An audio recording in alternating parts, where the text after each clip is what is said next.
Are you a writer looking to be heard? Where do you go? What do you do? What about agents, publishers, conferences? Well, you are in the right place today, because not only do we have an agent here today, but we have an agent who has been very, very instrumental in creating a conference that is just right for you. My name is Vin Dacquino, and today we have Jan Cardis. Jan, nice to meet what you. a pleasure to have you here. Hi. You are a wealth of information for our listeners. Who are you? What do you do? How did you get in this whole thing of writing? I started out in book publishing in the 70s, and I've worked for 9 major book publishers. Wow. Harcourt Brace Jovanovich, Macmillan for Ooh, 10 years. St. big Martin. boys. Yeah, St. Martin's Press, Doubleday, Scholastic twice, Wow. Warner Books, and Little Brown. And I started out in editorial, actually. Oh, that's good. So you actually read manuscripts? I and read manuscripts. Made suggestions? Made suggestions, learned copy editing and proofreading.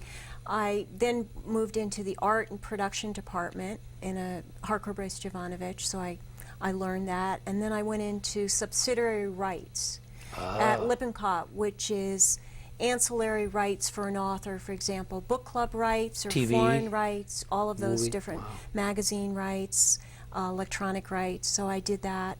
And I also sold foreign rights and magazine rights at St. Martin's Press. Wow, so you're really all around. I've done a lot. And then Yeah. I worked at Macmillan for 10 years running their contracts department. Wow. So I learned permissions, copyrights, and negotiating and drafting contracts.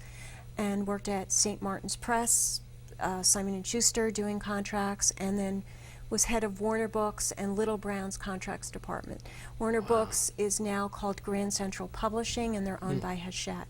And then I worked at Google for 3 years. I took a break and then started my own agency about 3 years ago, literary agency, Black Hawk Literary Agency. And I also created a very large writers conference called Unicorn Writers Conference. You know, that's something I want to know more about, because Okay. that's, I mean, many writers just don't know enough about conferences. What are they? Why do you go? What do you hope to achieve at these conferences? It's not just sitting in a chair listening to someone speak at Yes. a microphone. Right. Tell me a little bit more about the Unicorn. Well, Unicorn Writers Conference was created to really help writers find the right path. It's created for traditional authors who are going to go down the traditional route, finding a major publisher, or if you decide to self-publish. Well, it's not only getting your manuscript in really great shape, it's learning how to market. And then giving writers the opportunity to meet literary agents. At my conference this year, I have 25 literary agents coming and 6 New York City major book editors. And you can have one-to-one sessions with an agent. They'll pre-read 40 pages of your manuscript for $50 and meet with you for half an hour. Wow. And those sessions are all booked up. Generally, the next conference is March 22nd, 2014 in Portland, Connecticut, in Wow. St. Clemens Castle. Wow. So one of the things you're saying is that writing a book is one thing, Yes. but marketing it, selling it, publishing a book is another. Yes. You really, I mean, first, actually, you should focus on your writing. You know, read a lot of Okay. books on the craft of writing. If you're writing fiction, make sure your first page is sterling. Yeah. You must hook us emotionally, hook the reader emotionally right from the first page. Make sure there are no grammatical errors or spelling mistakes. Make sure your book is well plotted. It's also helpful to read your manuscript aloud. Some writers have said to me, oh, you know what? That's really not important, because, I mean, all these publishers have editors. The editors will edit out the mistakes. No, Not true. it's not true today. I mean, yes, there are still some good editors who will actually take a manuscript and dissect it and work with a writer and say, change this and change this with a character. But most editors don't have the time to fine-tune it, and there's tremendous pressure on them to acquire manuscripts that sell. So you really have to split your brain in half. You have to become a really strong, good writer, understand the marketplace, what's selling, what isn't, study what the major publishers are doing, and even the smaller presses, and then figure out a marketing plan. It's very key if you're a nonfiction writer today. You can't expect to sell your book to a major publisher unless you're already established. Yeah. Do you have a website and a blog? I work with a great number of writers, and one of the most common mistakes they make is that they write a wonderful book, but they send it to the wrong place. Right. And they don't realize that publishers are specialists. Yes. You know, some of them publish one kind, some of them publish another. Right. So if you send a children's book to a company that doesn't do children's books, and you get back a postcard, Right. it's your fault. Right. Because Well, you should have done your homework. There's rules. I mean, for traditional publishing, the rules are you need a literary agent to get in. Now, there are a few exceptions where you can get in through the back door if you're friend of an editor at Random House. But generally, you need a literary agent, and those literary agents are the ones that are really established, have great connections. They know all the editors at every publishing house. They go out to lunch. They're wined and But dined. they're as hard to get as a great publisher. A publisher, true, but it starts with a query letter. You must have, and actually on my website, jancardis.com, I have an example of a good query letter, and I have instructions on a good query letter. It's really worth your while to buy books on how to write a good query letter, or have someone help you write it, because it's the beginning of the key to get Is there a into the door. definite no-no when it comes to a query letter? Yes. For example, I've read query letters where a woman will write, oh, I have 5 children, and I've always dreamed of writing a novel, and I'm unemployed. I mean, I don't care about your personal life. I want to hear, what is your book about? Yeah. Give me the nutshell. Think about, for example, People magazine, when you read a review of a book. It hooks you right away. It's written in such a way. The best way to sort of figure out how to write a good query letter is go on the major publishers' websites. You know, St. Martin's, Macmillan, you know, Simon & Schuster, Random House. Read their synopsis of the book. And then that's how your query letter could begin. Tell us how many words, tell us the genre, and then you could have a little 2 or 3 lines how you plan to market your book. Who is your audience? And who your audience is. But the first step I think a lot of writers forget to do is to research your competition. They don't realize how to do that. Do you recommend that by like going to bookstores? Well, or? it's more than that. And in fact, I think I have a link on my website, jancardis.com, on all the steps you have to take. It's more than just going to Amazon and online. There's the Library of Congress, where you can do research. Go to your library director after you've exhausted everything that you can do on the internet and, you know, in going to the various bookstores. Also study out-of-print books. Oh. For example, if let's say you're writing a garden book, a Right. Renaissance herb garden book. There might be some books that are out of print, but they're invaluable. They give you some really interesting information that is not out there in the public for your competition. Just because there's 10 vegetarian cookbooks, don't think you can break into that market. You have to get known before the book deal today. So one of the things that the publishers want to know is, how is this book going to make me money? Yes, exactly. It's a bottom line. Yeah, A this book is is a business. product. A book is a product. They like writers who can write series of books. It's important who you get as an agent. But you have to do a lot of work today. The major best-selling authors, of course, get the higher advances and they get more help and direction in marketing. But they have to go out and do promotion. Yeah. James Patterson, Sandra Brown, all the best-selling authors go out there and they promote. Nicholas Sparks. Study their websites.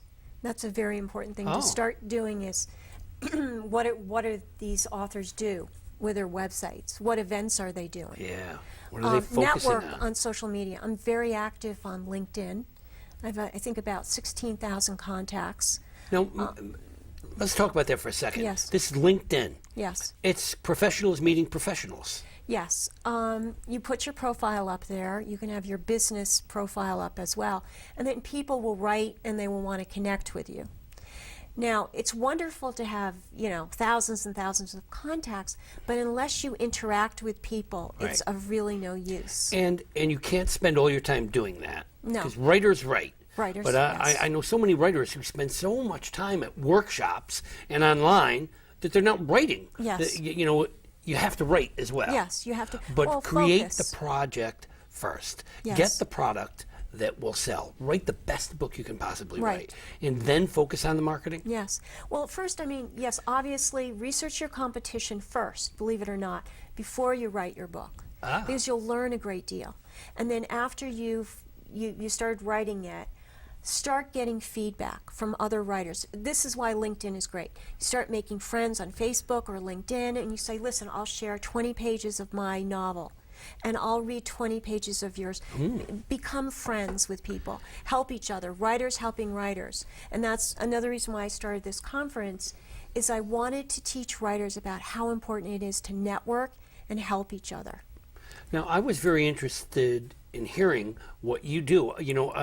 As I mentioned, every week I meet with a group of writers. Yes. And we bounce work off each Yes. other, and you do that too. I do. I have a meetup group in Reading, Connecticut. Wow. And sometimes we meet in Bethel, and I have over 200 members. And what I have them do is bring 20 pages of their manuscripts to the meetup, make enough copies for everyone. It ranges from 10 to 25 people. Yeah, that's a good per idea, meetup. because sometimes when a writer reads his work, Yes. that's one way of hearing the Yes. work. But it's different when you have the manuscript in front of Yes. you and you can see the written word. Yes. So it's a good idea to make Yes. sure that people see the And written then I word. as make well. them, I say, here's the rules. The rules are the first 20 pages, not the middle of the novel. The first 20 pages, is your nonfiction book. But I want everyone to give honest feedback. You can build up someone's ego and tell them you love their writing style, but what doesn't work? Yeah. And people in my meetup group have become friends and they've helped each other. I actually found a client through my meetup group, so it's Wow. really interesting. And people now are coming to my conference from my meetup group. So Yeah, it's interesting. I tell my writers, think about this. Somebody like Steinbeck writes a 117-page book, and that book is read over and over and over again for years. What did he do in those 117 pages that you're not doing? Right. Well, it's same words, same Yes. language, yes, but what is he doing? Yes. And sometimes that's what you have to do. Yes. First of all, good writers are often good readers. yes, definitely they are. It's yes. so important to know what other people Their have done. writing, their and you don't have to styles. copy them, but at least No. understand their Yes. style. Hear and see what they're doing. Yes. And then find the writer in you. Right. And again, you don't have to write what they write, but you have to understand where they're coming from when You have they to write. find your own voice. That's right. The Exactly. Finding your voice and listening to your feelings, listening to your instincts when you write, Mm-hmm. and then study the first page. Go into bookstores, go to the library, and open the beginning of a Yeah. novel. Or My a favorite nonfiction thing book. with writers, I tell them, look, Yes. pick up a book, turn the cover, read the first page. Yes. Have you ever done that? Yes. Where you said, and then close the cover? Yes. Every single person said, Yes. yeah. Because you look at the cover, you read the back, Yes. and then you read the first page. Yes. And if it passed all those three tests, you're in good shape. Yes. Because 90% of the time, readers go on after the Yes. third step. Yeah. So that's very important. I think it's also important for fiction to hook us emotionally from the Yeah. first page. Get into their mind. I discovered it. I do library events too, in the East Coast, and it's called You Wrote a Book, Now What? And I teach them the various departments within a publishing house, how to get an agent, what does an agent do, what does an agent not do. Understand the business. Really understand the business. But I found this wonderful writer, John Winters, at a library event about 6 months ago, and he had self-published, and he wrote a thriller, a murder mystery thriller. And it's normally a book that I wouldn't represent as an agent, but it was something about the energy. When he gave me the book, I opened it up. I was hooked from page one. I couldn't stop reading it. In fact, I was actually afraid to meet the author because the main murderer was so diabolical that I said to John when I met him, I said, John, how do you have a mind to write like this? But this is interesting about John. He was in a Amazon contest. Contests are very good for writers, and there were over 10,000 entries. And he said, Jan, but what will I do if I win the contest? You know, it's a $50,000, advance, and Amazon will publish it. And I said, you're still going to need an agent to negotiate your contract. I was a contracts director too. But we won't necessarily stay maybe with Amazon. We'll move you for the second book to another publisher. And he said, Jan, I'm in the top 25 now. And I said, that's wonderful. But I later found out he was actually in the top 5 in his category for thriller authors. So we already have a wonderful quote from Publishers Weekly, and I'm going to be sending him out in January. But I made him do a marketing plan. As an agent, I just don't submit your manuscript. We have to have a strategy. How am I going to pitch you? I made him do a 1-page summary of his book, and then I made him do a very detailed 20-page summary of his entire book. So chapter by chapter, I wanted to make it easy for an editor to see the whole picture of the book. And I made him rewrite it 8 times. Wow.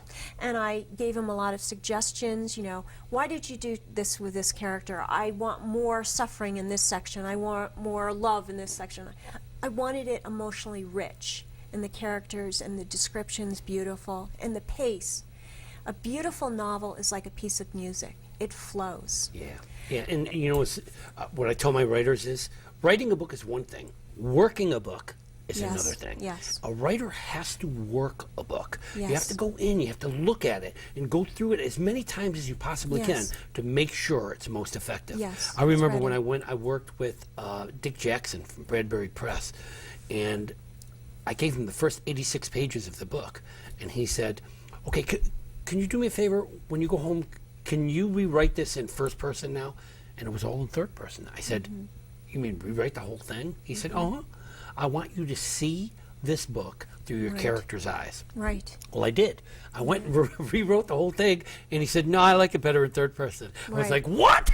But he was right. Yes. I was able to feel the character more. I was able to get into the character's head. So there's an awful lot of things a writer can do when the piece is done.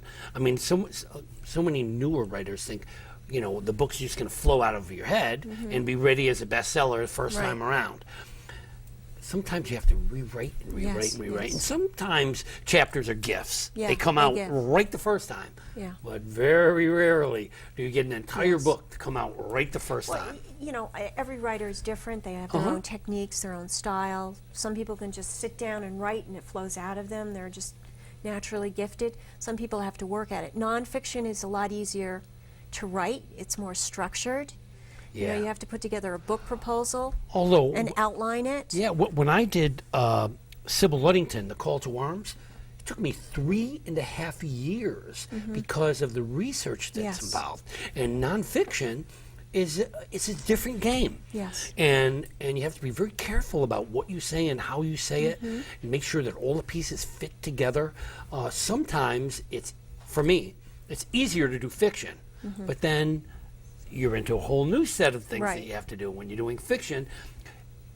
Plot, character, setting, theme, tone. I tell the writers, listen, here's the idea. You create a character that the reader can understand. Doesn't matter if the reader hates them or loves them. Right. They have to understand them, get into them, make it someone you want to follow through the end of the book. Right. Plot. Is it exciting enough? Does anything happen? Does rising action rise, or is it flat? Yes.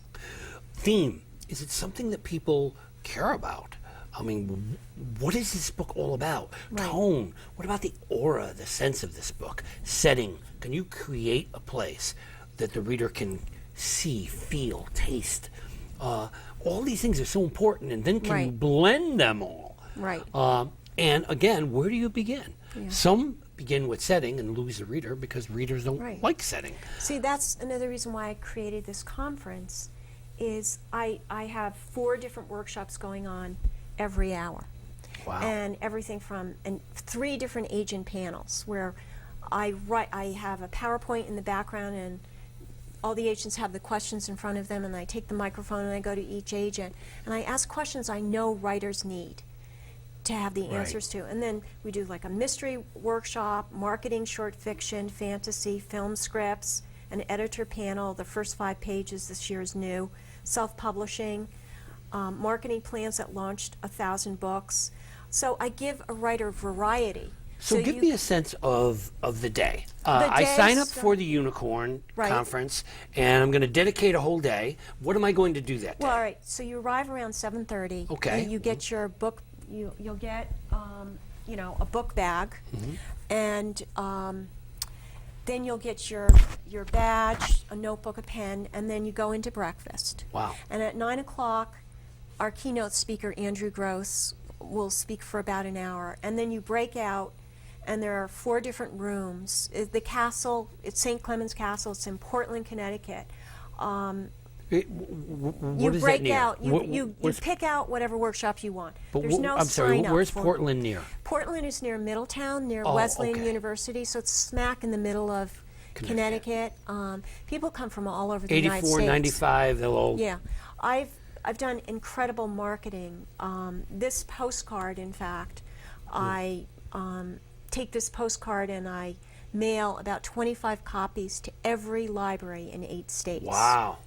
So you And do then some serious I marketing do serious for... I love marketing. It's Yeah. just fascinating Yeah, to me. it's important. But and then I do a bookmark, and that also goes out to libraries. And then all the events I do at libraries, I meet writers along the way. And I put an ad in Writer's Digest magazine in 3 issues. And then Shaw's Guide to Writers' Conferences is a great source for writers' conferences. Because if you're a new writer, you're asking yourself, why do I need to go to a writers' conference? Well, Right. it's because you're getting rejection after rejection for your query letter. You might have a great novel, but you just don't know how to pitch it. You have to be able to It's pitch it. Right. Pitch and hook an agent is your number 1 task. If you want traditional publishing. And another thing, I want to teach authors, writers, that just because you self-publish, that's not a negative thing. You could get traditionally published. You know, writers aren't always business people. No, they're I not. remember when I first sold Kissed Candy Days Goodbye, and they said, okay, we're going to offer you a contract. And they sent me this contract, and I looked at it and said, Yes. is this good or is this Yeah. bad? I don't know. Yeah. You know, is this too much? Is it too little? Yeah. I don't know. I didn't know the first thing. Yes. I ran to an agent, Yeah. and I had already sold the book basically, Yes. but I didn't know how to read the contract, Yes, and you I was have to. afraid to sign it because I didn't know if I was signing my life away. I didn't. Well, my job at Warner Books and Macmillan for 10 years and Simon & Schuster was to draft and negotiate contracts. We had something called a boilerplate, and then every agency would have a set changes with that particular publisher. So my job was to haggle back and forth with the agents. So I really got to learn who was the good agents. And Yeah. I asked them, what books do you represent? And See, that's why you're so writers- all around. You've worked well, with so I've many done a different lot, companies but and everything. Doing sales at St. Martin's was really valuable too to me. But I was also married to a literary agent, which is And actually he's pretty he's high well up known. there. His name is Robert Gottlieb, and he's Wow. chairman of Trident Media Group. He used to Wow. run the William Morris Agency. Wow. And the reason why Unicorn, by the way, is called Unicorn. Yeah, why is that? It's because we met in college. Even though we're not together, we produced 2 beautiful children. But I went to a card shop. This is in college in the 70s. And the same weekend, he went to the Metropolitan Museum of Art. And he bought me a little poster. And then I bought myself this huge poster. And we came back Sunday, we met each other, and he said, Jan, I have a little present for you. And he gave it to me. And I know you can't see this image, but it was the Unicorn in Captivity, which is at the Cloisters. And it was really odd because we were friends, and he gave it to me, and I gave him the poster at the same time. And they both had the and unicorn. it was a unicorn. And so I decided unicorn is a very ethereal, beautiful, magical thing, and you need to never lose that as a writer when you get rejected. You're going to get rejected. Yeah. My first client, whose book is coming out in May, 200 literary agents rejected Wow. her. And I met her at a library event. She's an ICU nurse. Her name is Christine. She wrote a book. I submitted it to all the major publishers. We did a marketing plan. I made her do a website, a blog. We researched her competition. It was a whole package. I got 2 pieces of artwork done. From an agent who only represents artists, I said, if I found a book I love, will you give me 2 free pictures? So I started to brand her. You can't give up. So that's No, the whole you point. can't. I wanted to tell writers not to give up. All right, so here's a question. You work with writers' dreams. Right. Do you have dreams of your own? What? Yes. What is my Jan dre- Cardis' dream? Well, I've started a new company called Unicorn for Writers, which is going to be launched soon. 45 different services, from Wow. editing to marketing to website development, everything. And I want to do 5 Unicorn Writers Conferences a year in 5 Wow. different states. Wow. So that's my dream. That's a pretty big dream there. Yes. Well, my dream was to have you on this show. I had the wonderful opportunity of hearing you at the polling library. I listened to every word you said, and it was such wonderful advice. Writers need to know that writing is a business too, and it's always good to have someone in your pocket, or have someone who you can turn to. Well, Jan Cardis is that kind of person, and we were so happy to have this wonderful advice. You need to go onto her website. You need to know what all of this is about. And I can't thank you enough for sharing your expertise with us here today. Thank you. Any last words you'd like to give? Never give up your passion. Continue to write and grow as a writer. Read constantly. You'll improve yourself. Readers are leaders. Yes. Writers are fighters. Yes. And get someone to help fight in your corner. Yes. Just like Jan Cardis. Today, I want to thank you very much for joining both of us. Stay on to this channel. Watch other authors. Writing is a hobby. It's also a passion. Make it yours. And if you decide to make it a business, get some business help. Thank you for being with us. What a pleasure to have you Thank you. here.